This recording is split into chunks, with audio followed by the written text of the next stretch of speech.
December 2025. A law is passed that doesn't just rewrite history, it weaponizes it. France's 132-year rule over Algeria, now officially a crime against humanity. Not criticized, criminalized. But here's what they're not telling you. This wasn't Algeria's idea. The blueprint came from 3,000 kilometers south, from a 36-year-old captain who just shattered the one rule every African nation was supposed to follow. And what happens next? France is about to lose an entire continent. Not through war, through courtrooms. Because 5 more countries are watching. And they're holding the same pen Algeria just used. ***. December 2025. Algeria's parliament passes legislation that doesn't just rewrite history, it weaponizes it. For the first time, a former colony has codified its colonizers' actions as prosecutable crimes under domestic law. This isn't symbolic. This is legal architecture with teeth, and it's aimed directly at Paris. The law is surgical in its specificity. It names the massacres, Sétif, Guelma, Kerata in 1945, where tens of thousands died.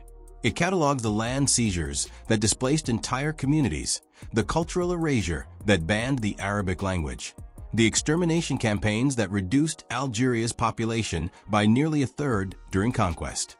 And it doesn't stop at the colonial era. French nuclear tests in the Sahara during the 1960s, after Algeria's independence, are included. 17 atmospheric explosions. Radioactive contamination that lingers today, all now classified as crimes against humanity. But here's where this transcends courtroom drama. Algeria isn't asking for acknowledgement. It's demanding reparations, apologies, accountability. The law establishes legal standing for victims and descendants to pursue compensation, potentially opening French assets to claims. It transforms grievances that Paris has spent decades minimizing into enforceable liabilities. France has never fully reckoned with its Algerian chapter. No formal apology, no reparations framework. Emmanuel Macron acknowledged that torture was systemic, that France bears responsibility, but stopped short of the comprehensive mea culpa Algeria seeks. Paris treats its colonial past as a complicated relationship, not a crime scene. Algeria just called that bluff. This law creates a legal precedent that reverberates far beyond the Maghreb. If colonization can be criminalized domestically, what stops other former colonies from following suit? Mali, Senegal, Côte d'Ivoire all endured French rule. Vietnam, Tunisia, Morocco.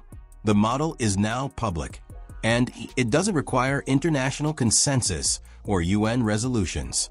It's unilateral legal sovereignty wielded as a geopolitical weapon. Paris is already pushing back. French officials frame the law as politically motivated, a distraction from Algeria's internal crises, economic stagnation, youth unemployment, political repression. They're not entirely wrong. President Abdelmadjid Tebboun's government faces mounting domestic pressure. But dismissing this law as performative misses the calculation. Algeria is leveraging historical grievance to assert regional leadership, to position itself as the moral voice of post-colonial Africa. It's a play for soft power wrapped in legal legitimacy. The timing matters. France's influence in Africa is eroding. Military coups in the Sahel have expelled French forces. Niger, Burkina Faso, Mali, all former allies now hostile. Russia's Wagner Group and Turkey fill the vacuum. France's partnership model is collapsing, and Algeria is watching closely. This law isn't just about the past. It's about redefining the terms of the present. And there's the economic dimension. Algeria supplies significant natural gas to Europe, a leverage point magnified by the Ukraine war and Europe's energy crisis. France imports Algerian gas. If this legal framework escalates into diplomatic confrontation, Algeria holds cards Paris can't ignore. Energy dependence isn't abstract. It's a constraint on how hard France can push back. But the deeper question, what happens when legal systems become battlegrounds for historical justice? If Algeria can criminalize French colonization, can Israel be held accountable under similar frameworks? Can China's actions in Xinjiang? Can the United States' interventions in Latin America? The implications stretch far beyond Franco-Algerian tensions. This is about whether international norms can be bypassed through domestic legislation, whether historical crimes can be prosecuted retroactively, whether sovereignty includes the power to judge another nation's past. Algeria has drawn a line, not in sand, but in law. France must now decide, engage with this reckoning, or watch as its colonial legacy becomes a legal liability enforced by jurisdictions it cannot control. Either way, the era of treating colonization as mere history is over. It's now evidence. Algeria just criminalized 132 years of French colonization. But this law didn't emerge in a vacuum. It was born from a revolution happening 3,000 kilometers south, in the Sahel, December 2025. Algeria passes legislation declaring French colonial rule a crime against humanity. Paris is stunned. But anyone watching West Africa saw this coming. Because the blueprint wasn't written in Algiers. It was forged in Ouagadougou, Bamako, and Niamey by a generation of military leaders who decided that silence was no longer an option. The alliance of Sahel states, Mali, Burkina Faso, Niger. Three nations that didn't just criticize French neocolonialism, they expelled it. French troops, once positioned as stabilizers against jihadist insurgencies, were given exit orders. Military bases shuttered, cooperation agreements torn up. And leading this charge, Captain Ibrahim Traoré, Burkina Faso's 36-year-old leader who speaks about sovereignty the way others speak about survival. Traoré's rise is inseparable from this moment. A junior officer who seized power in 2022, he didn't moderate his rhetoric to appease Paris or Brussels. Instead, he amplified it. French influence, he argued, wasn't partnership. It was extraction disguised as security. Uranium from Niger powering French reactors, while Niamey sits in darkness. Malian gold enriching foreign accounts, while Bamako struggles with poverty. This wasn't cooperation. This was colonial economics with a diplomatic veneer. And crucially, Traoré didn't just talk. He acted. Burkina Faso reduced French military presence, pivoted toward Russia, and began procuring weapons independently. He framed sovereignty not as anti-Western posturing, but as the logical demand of a post-colonial state that refuses infantilization. The message resonated. Protests in Ouagadougou waved Russian flags. French cultural centers were attacked. The psychological break was as significant as the political one. The AES alliance formalized this shift. In 2023, Mali, Burkina Faso, and Niger announced a mutual defense pact, positioning themselves as a counterblock to ECOWAS, the regional body they accused of serving Western interests. This wasn't just military coordination. It was ideological alignment, a shared narrative that France never truly left, that independence was ceremonial, and that real sovereignty required confrontation. This is the context Algeria absorbed. For decades, Algiers maintained a careful posture, assertive on cultural issues, vocal about reparations, but diplomatically restrained. Algeria had leverage France needed: natural gas, regional stability, counterterrorism cooperation. But it never pushed to the brink. Until now. What changed? The Sahel proved that confrontation was survivable. Mali expelled French forces and didn't collapse. Burkina Faso pivoted to Russia and maintained functionality. Niger defied sanctions and ECOWAS blinked. The myth that former colonies must accommodate Paris to ensure stability shattered. And Algeria took notes. The law Algeria passed isn't just legal text. It's the Sahel model translated into legislative form. Traoré and the AES governments broke the psychological barrier. They demonstrated that former colonies could act unilaterally, could challenge France openly, and could redefine the relationship on their terms. Algeria's legislation is that same defiance, but institutionalized, codified, made permanent. This matters because it signals a broader regional shift. For decades, Francophone Africa operated within invisible constraints: economic dependence on the CFA franc, security reliance on French troops, diplomatic deference to Paris. The AES alliance didn't just reject these constraints. They made rejection seem rational. Algeria, a heavyweight with economic autonomy and regional clout, just validated that logic. Paris is now facing a coordinated erosion of influence, not through a single crisis, but through cumulative, calculated moves by governments that no longer see French approval as essential. Mali and Burkina Faso acted first, driven by popular anger and military pragmatism. Algeria followed, with legal precision and historical grievance. The domino effect isn't hypothetical, it's unfolding. And here's the deeper calculation. Ibrahim Traoré isn't an anomaly. He represents a generational shift, leaders under 40, educated, technologically literate, and deeply skeptical of narratives inherited from their predecessors. They see French promises of partnership as continuity, not change.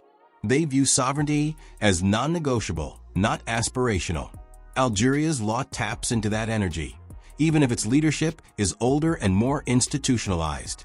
So the question becomes, is this the beginning of a post-French Francophone Africa? Because if the AES model spreads, if legal, military, and economic confrontation becomes the norm rather than the exception, France's remaining influence won't just diminish. It will collapse. And Traoré?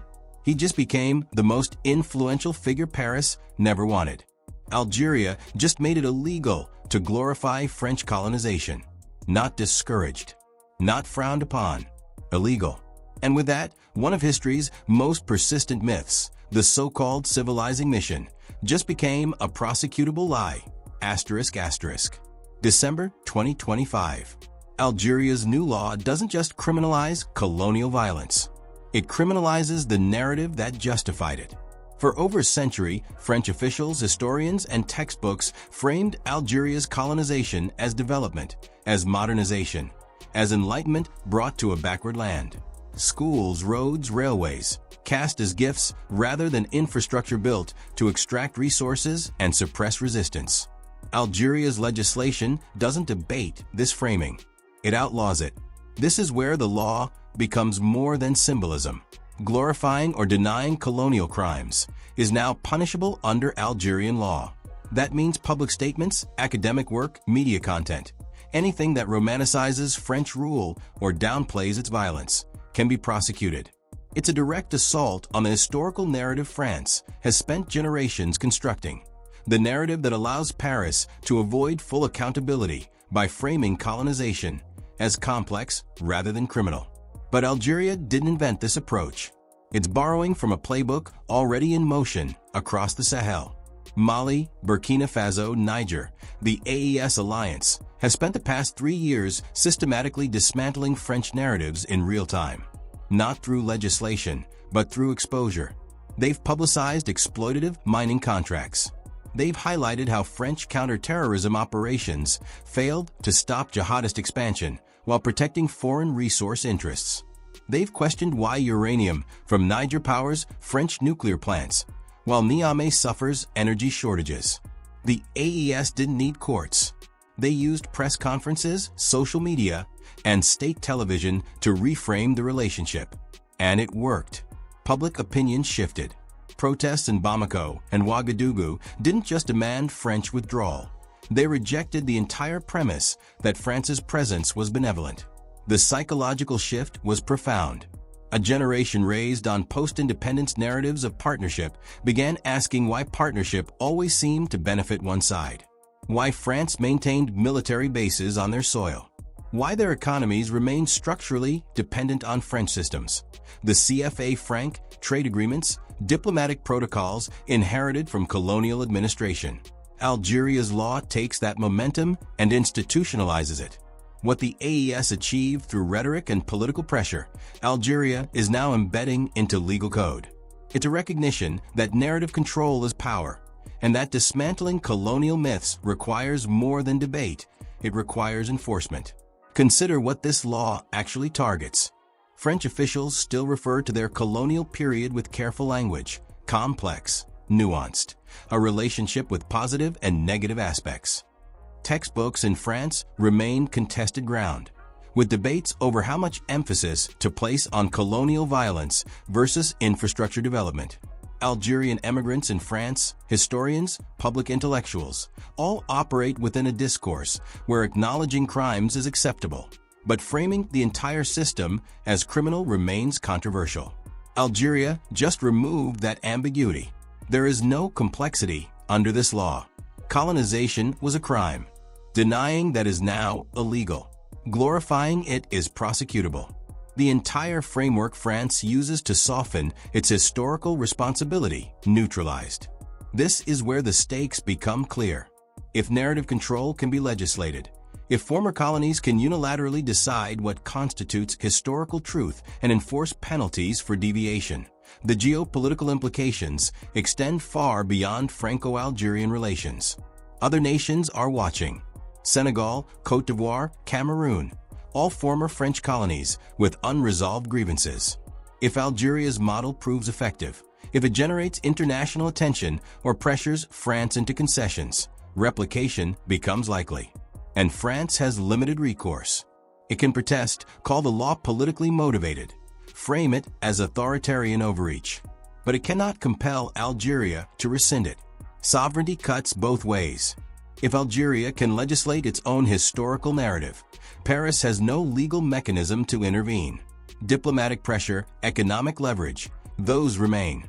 But the power to define history? That just shifted. The AES alliance proved that confrontation was survivable.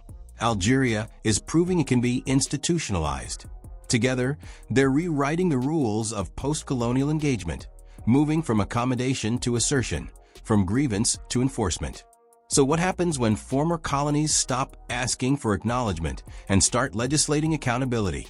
When historical crimes aren't just recognized, but codified into law? When the civilizing mission isn't debated in lecture halls, but prosecuted in courts? France is about to find out. And it won't control the narrative this time. Asterisk, asterisk. France's influence across Africa isn't just weakening. It's being systematically dismantled. And Algeria just provided the legal framework for other nations to finish the job. Asterisk, asterisk. December 2025. Algeria criminalizes French colonization as crimes against humanity. On its own, that's significant.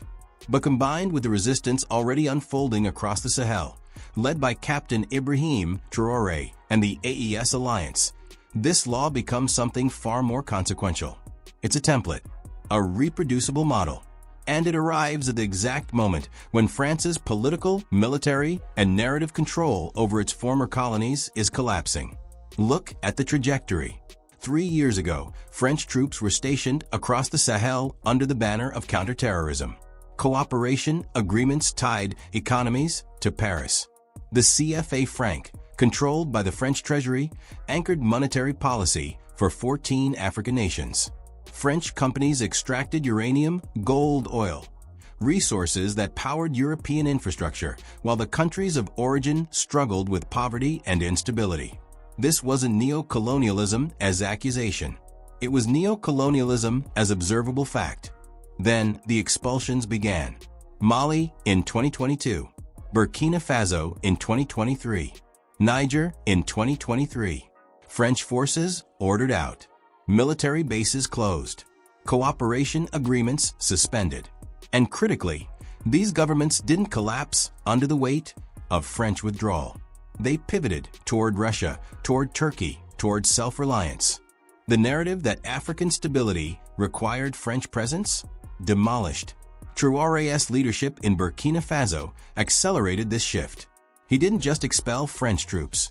He publicly framed France's historical role as extractive, exploitative, and fundamentally opposed to genuine sovereignty. He spoke directly to populations tired of watching their resources enrich foreign powers. And he acted, procuring weapons independently, reducing diplomatic engagement, aligning with Mali and Niger in a mutual defense pact that explicitly positioned itself as counter to Western-backed regional bodies like ECOWAS. Now, Algeria enters with legal precision. The law it just passed doesn't rely on military confrontation or economic pivots. It uses judicial infrastructure, It establishes legal standing for victims of colonization to pursue reparations. It creates grounds for international legal action, potentially targeting French assets or companies with colonial ties. It transforms historical grievance into enforceable liability. And here's why this matters beyond Franco-Algerian relations.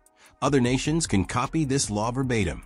Senegal could pass identical legislation tomorrow. So could Côte d'Ivoire, Cameroon, Chad, Gabon. Every Francophone nation with a colonial history now has a proven legal model to criminalize that history and pursue accountability. Algeria just lowered the barrier to entry. This is where the stakes escalate. France's remaining influence depends on ambiguity, on framing colonization as complex, on treating reparations as optional, on maintaining economic and diplomatic ties that obscure historical exploitation. If multiple nations criminalize colonization simultaneously, that ambiguity evaporates. Paris would face coordinated legal and political pressure from countries it can no longer dismiss as isolated agitators. Consider the resource dimension. France imports natural gas from Algeria, uranium from Niger, oil from multiple West African states. If these nations legislate reparations frameworks and begin pursuing compensation through domestic courts or international arbitration, French companies operating in Africa face unprecedented legal risk. Contracts signed under post-independence governments could be challenged as continuations of colonial extraction. Profits repatriated to France could be subject to claims. The psychological shift is equally critical. For decades, African leaders operated within constraints inherited from independence, diplomatic protocols, economic dependencies, cultural ties that made confrontation seem reckless. The AES broke those constraints through political will. Algeria is institutionalizing that breakthrough law. Together, they're demonstrating that sovereignty isn't aspirational, it's actionable. And this isn't happening in isolation. Russia's expanding presence in the Sahel provides military alternatives. China's infrastructure investments offer economic diversification. Turkey's diplomatic engagement presents new partnerships. France's monopoly on influence, already fractured, is now facing systematic replacement. What happens next could redefine not just Franco-African relations, but the entire post-colonial order. If Algeria's law inspires replication, if reparations claims begin materializing, if French companies start withdrawing due to legal exposure, the cascading effects reshape regional power dynamics. France's seat at African negotiating tables becomes optional. Its voice on security matters loses authority. Its economic leverage diminishes. This is the endgame of a process Traoré accelerated and Algeria legitimized. The conversion of anti-colonial resistance into concrete, transformative outcomes. Not protests, not rhetoric, legal action, policy, enforcement, ***. France built its African influence over 132 years. Algeria and the AES alliance are dismantling it in less than 5. And the blueprint is now public.